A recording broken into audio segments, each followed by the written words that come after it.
Hello friends, good morning. चलिए जानते हैं देश और दुनिया की तमाम छोटी बड़ी खबरें, जिसमें सोना चांदी, मौसम और राजनीति से जुड़ी बड़ी खबरें आपको बताएंगे सिर्फ 5 मिनट में। लेकिन उससे पहले वीडियो को लाइक जरूर करें और चैनल पर नए हैं तो चैनल को भी सब्सक्राइब कर लें। तो चलिए वीडियो को स्टार्ट करते हैं। रूस यूक्रेन के बीच शुरू हुआ युद्ध थमने का नाम नहीं ले रहा है। दोनों देशों के बीच चल रहे संघर्ष में हजारों सैनिक मारे जा चुके हैं। इसके साथ ही यूक्रेनियन सरकार ने एक बड़ा दावा किया है कि उनकी सेना ने बीते 5 महीनों में रूस के 20,000 से ज्यादा सैनिकों को मार गिराया है। वहीं 80,000 से ज्यादा रूसी सैनिकों को गंभीर रूप से आघात पहुंचाया है। बता दें, कर्नाटक विधानसभा चुनाव के रिजल्ट का बेसब्री से इंतजार किया जा रहा है। इसे घोषित होने में बस एक दिन बचा है। एग्जिट पोल आने के बाद किसी भी पार्टी को पूर्ण बहुमत मिलते दिखाई नहीं दे रहा है, जिसके बाद सियासी घमासान दिलचस्प होता नजर आ रहा है। इसमें सबसे अहम पार्टी जनता दल सेक्युलर है, जो कि सरकार बनाने में किंग मेकर की भूमिका अदा करेगी। पहले कहा गया कि जो भी पार्टी उससे संपर्क करेगी और सामंजस्य बैठेगा तो उसका जेडीएस समर्थन करेगी, लेकिन पार्टी ने इस तरह की बातों को सिरे से खारिज कर दिया। महाराष्ट्र के पिछले साल के राजनीतिक संकट को लेकर उच्चतम न्यायालय द्वारा महत्वपूर्ण फैसला दिए जाने के एक दिन बाद शिवसेना प्रमुख उद्धव ठाकरे ने शुक्रवार को महाराष्ट्र के विधानसभा अध्यक्ष राहुल नार्वेकर से 16 विधायकों की अयोग्यता पर जल्द से जल्द फैसला लेने की मांग की। एक साल पहले शिवसेना के एकनाथ शिंदे की बगावत की वजह से उद्धव ठाकरे की अगुवाई वाली महाविकास अघाड़ी सरकार गिर गई थी। शिंदे ने बाद में भारतीय जनता पार्टी के साथ मिलकर सरकार बनाई। उन्होंने मुख्यमंत्री पद तथा भाजपा के देवेंद्र फडणवीस ने उप मुख्यमंत्री पद की शपथ ली। सरकारी टेलीकॉम कंपनी भारत संचार निगम लिमिटेड देश भर में अपने ग्राहकों को ब्रॉडबैंड इंटरनेट सर्विस दे रही है। एक तरह जहां ज्यादातर टेलीकॉम कंपनियां ब्रॉडबैंड कनेक्शन लगाने के लिए फीस लेती है, जिसमें ग्राहकों को ब्रॉडबैंड कनेक्शन लेने के लिए अलग अलग रकम का पेमेंट करना होता है। वहीं BSNL आपको घर में मुफ्त में ब्रॉडबैंड कनेक्शन लगवाने की सुविधा दे रही है, लेकिन ये सुविधा एक सीमित समय के लिए है। कंपनी अपने ग्राहकों को 1 साल के लिए ये खास सुविधा दे रही है। CBSE बोर्ड ने शुक्रवार को एक साथ 10वीं और 12वीं के नतीजे घोषित किए। 10वीं में जहां 93.12% विद्यार्थी उत्तीर्ण हुए, वहीं 12वीं में 87.33% परीक्षार्थी सफल रहे। छात्रों की इन सफलता पर प्रधानमंत्री मोदी ने उन्हें बधाई दी। उन्हें कहा है कि मुझे इन युवाओं को कड़ी मेहनत और दृढ़ संकल्प पर गर्व है। कर्नाटक में किसकी सरकार होगी? शनिवार को इस सवाल का जवाब मिल जाएगा। कर्नाटक में वोटों की गिनती होगी। कांग्रेस और बीजेपी दोनों जीत का दावा कर रही है, लेकिन नतीजों से पहले मतदान के बाद सामने आए एग्जिट पोल के मुताबिक कांग्रेस को बहुमत का अनुमान है। नतीजा अभी आया नहीं, लेकिन कांग्रेस ने मान लिया है कि जीत हो गई। कांग्रेस ने दावा किया कि कर्नाटक में बीजेपी की हार के बाद कांग्रेस के लिए 2024 दिल्ली के द्वार खुलेंगे। शाहरुख खान के बेटे आर्यन खान के केस में चर्चा में आए अधिकारी समीर वानखेड़े के खिलाफ मुकदमा दर्ज हुआ है। CBI ने ISRS अधिकारी समीर वानखेड़े सहित अन्य के खिलाफ भ्रष्टाचार का मामला दर्ज किया। इस सिलसिले में मुंबई में उनके परिसरों की तलाशी ली गई। वानखेड़े अभिनेता शाहरुख खान के बेटे आर्यन की गिरफ्तारी को लेकर विवादों में से चर्चा में आ गए थे। CBI ने आमिर वानखेड़े और 2 अन्य आरोपियों के ठिकाने पर छापेमारी भी की।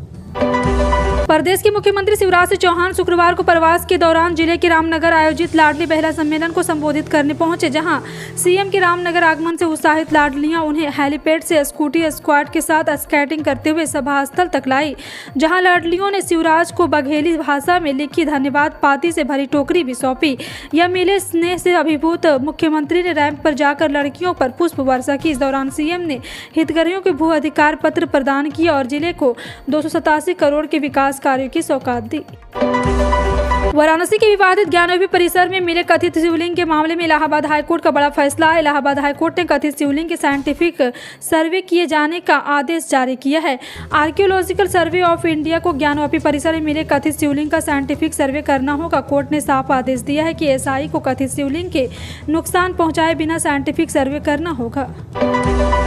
यूपी निकाय चुनाव के नतीजे शनिवार को घोषित किए जाएंगे। हालांकि इसी बीच यूपी की जनता को योगी सरकार ने एक बड़ा तोहफा दिया है। उत्तर प्रदेश कैबिनेट में 19 प्रस्ताव पर मुहर लगी है। योगी सरकार के इन प्रस्तावों पर बहुत जल्द ही काम शुरू हो जाएगा, जिसके बाद यूपी की जनता को भी काफी फायदा होगा। इन प्रस्ताव पर शिक्षा विभाग, पर्यटन विभाग और कृषि विभाग सहित कई प्रस्ताव शामिल हैं। पूर्व मुख्य कोच रवि शास्त्री अगले साल T20 विश्व कप की भारतीय टीम में कई अन्य चेहरों की उम्मीद कर रहे हैं, जिसके चयन मामलों में कप्तान हार्दिक पांड्या की बातों को काफी तवज्जो दी जाएगी। टेस्ट और वनडे कप्तान रोहित शर्मा के साथ स्टार बल्लेबाज विराट कोहली अभी T20 टीम की योजना बनाए हुए हैं, लेकिन पिछले साल ऑस्ट्रेलिया में हुए T20 विश्व कप में सेमीफाइनल से बाहर होने के बाद सीनियर खिलाड़ियों को चरणबद्ध तरीके से बाहर करने की प्रक्रिया शुरू हो गई थी। ईडी और IT की जांच के घेरे में आए सरकार के अफसरों के खिलाफ CBI जांच की मांग को लेकर लेकर दायर याचिका हाईकोर्ट ने खारिज कर दी। यह याचिका प्रदेश भाजपा के कार्यालय मंत्री नरेश चंद्र गुप्ता ने लगाई थी। भाजपा नेता नरेश चंद्र गुप्ता की तरफ से यह कहा गया कि भारतीय प्रशासनिक सेवा के अफसर अनिल टूटेजा, पूर्व CS विवेक ढांग और माइनिंग संचालक समीर बिश्नोई के खिलाफ भ्रष्टाचार के प्रकरण दर्ज हैं। उत्तर प्रदेश के मुख्यमंत्री योगी आदित्यनाथ शुक्रवार को अपने मंत्रियों के साथ लोक भवन में द केरल स्टोरी फिल्म देखी। इसको लेकर सूबे के पूर्व मुख्यमंत्री एवं सपा सुप्रीमो अखिलेश यादव ने तंज कसा। उन्होंने कहा कि पिक्चर आगे नहीं पीछे बैठकर देखी जाती है। माननीय प्रदेश की कहानी पर ध्यान दे तो शायद प्रदेश का कुछ उद्धार हो जाए। बता दें कि पिछले दिनों द केरल स्टोरी को यूपी सरकार ने टैक्स फ्री किया था। ट्रेनों की समयबद्ध और सुरक्षित तरीके से चलाने के लिए भारतीय रेलवे लगातार तकनीकी बदलाव करता रहता है। इसी क्रम में उत्तर रेलवे के बंधरा स्टेशन पर अतिरिक्त लूप लाइन और इलेक्ट्रॉनिक इंटरलॉकिंग की कमीशनिंग का कार्य किया जा रहा है, जिसके प्रक्षेपण में प्री नॉन इंटरलॉकिंग और नॉन इंटरलॉकिंग के काम हो रहा है। सचिन पायलट ने अजमेर से 5 दिन की अपनी पद यात्रा पर है। 41 डिग्री तापमान के बावजूद बड़ी संख्या में लोग उनके साथ पद यात्रा कर रहे हैं। यात्रा की शुरुआत करते हुए पायलट ने भ्रष्टाचार के मामले में वसुंधरा राजे सरकार पर जमकर निशाना साधा। इसके बाद उन्होंने CM अशोक गहलोत के बयान पर पलटवार करते हुए कहा, मेरे राजनीतिक जीवन में एक फूटी कौड़ी का मुझ पर आरोप नहीं लगा सकता। इतना ही नहीं कि पेपर लीक के मुद्दे को उन्होंने अपनी सरकार पर हमला बोला है। कच्चे तेल उत्पादन में आत्मनिर्भर बनने की दिशा में भारत के बड़ी फलामिति और देश की सरकारी तेल कंपनी ONGC ने मुंबई ऑफशोर योजना के अरब सागर 2 कच्चे तेल और गैस के कुओं खोज निकाला है। इस सफलता के बाद कंपनी ने बताया कि इन कुओं की खोज की जानकारी डायरेक्टर जनरल ऑफ हाइड्रोकार्बन और प्राकृतिक गैस मंत्रालय ने दे दी गई है। लगातार तीसरे दिन शुक्रवार 12 मई 2023 को मल्टी कमोडिटी एक्सचेंज के निचले हिस्से में सोने और चांदी की दोनों कीमत खुदरा बिक्री कर रही थी। 5 जून 2023 को परिपक्व होने वाला सोना वायदा 73 रुपये या 0.12% की मामूली गिरावट दर्ज करने के बाद 60,840 रुपये प्रति 10 ग्राम पर रहा। पिछले भाव में 60,892 रुपये दर्ज किया गया था। हरियाणा के गृह मंत्री अनिल विज ने आज विदेशों में हो रहे हरियाणा वासियों के हितों को ध्यान में रखते हुए राज्य में NRI निवारण प्रकोष्ठ के गठन हेतु मुख्य सचिव को पत्र लिखा है। और आपको बता दें कि विज ने पत्र में लिखा है कि उनके ध्यान में आया है कि हरियाणा प्रदेश के जो लोग विदेश में रह रहे हैं, उनकी प्रदेश के विभिन्न विभागों में संबंधित जैसे पुलिस विभाग, स्वास्थ्य विभाग या किसी अन्य विभाग की समस्याएं होती है, जिनके समाधान हेतु उन्हें काफ़ी परेशानी का सामना करना पड़ता है।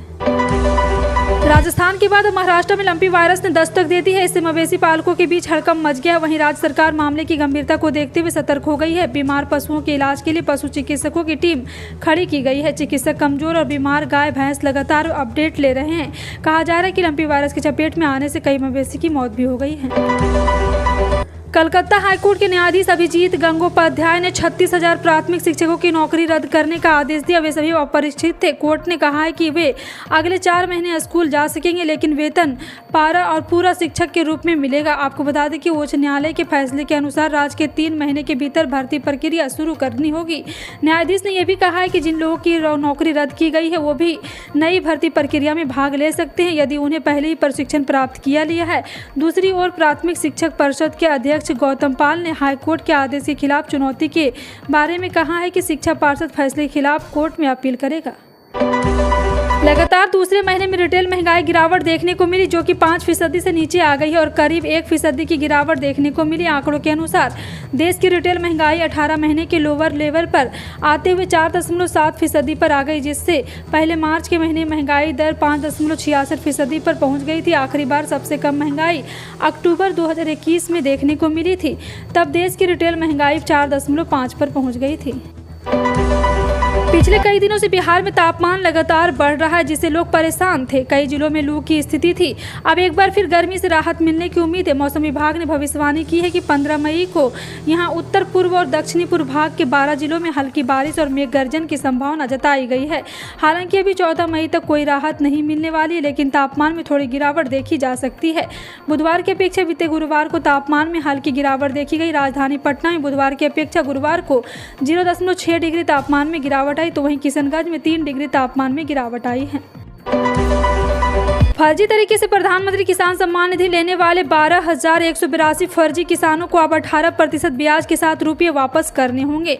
कृषि विभाग पोर्टल और अपडेट करते हुए इन किसानों के नोटिस भेज रहा है और बीते वर्ष विभाग की जांच में 18,000 किसान फर्जी मिले थे, जो 8 फरवरी 2019 से सम्मान निधि का लाभ ले रहे थे। इससे अब तक 5818 ने विभाग के खाते में 2.25 रुपये वापस भी कर दिए हैं। अंतर्राष्ट्रीय बाजार में कच्चे तेल की कीमत में गिरावट के बाद 12 मई को ब्रेंट क्रूड ऑयल की कीमत $74.77 प्रति बैरल है। वहीं WTI क्रूड $70.74 प्रति बैरल पर है। हालांकि इसके बाद भी देश में पेट्रोल डीजल की कीमत में कोई बदलाव नहीं हुआ है। देश में पिछले साल 22 मई के बाद से तेल की कीमत में कोई बदलाव नहीं हुआ। इस बीच कच्चे तेल की कीमत में कोई उतार चढ़ाव नहीं आया है, लेकिन पेट्रोल डीजल की कीमत स्थिर बना हुआ है। ऐसे में अब भी इन कीमतों में कमी होने के आसार नहीं है। जी हाँ, आपको बता दें कि IOCL के मुताबिक देश की राजधानी दिल्ली में आज भी 1 लीटर पेट्रोल की कीमत 96.72 रुपये और डीजल 89.62 रुपये पर टिका हुआ है। फिलहाल आपका इन सभी खबरों पर क्या कहना है, कमेंट सेक्शन में टाइप करके जरूर बताएं।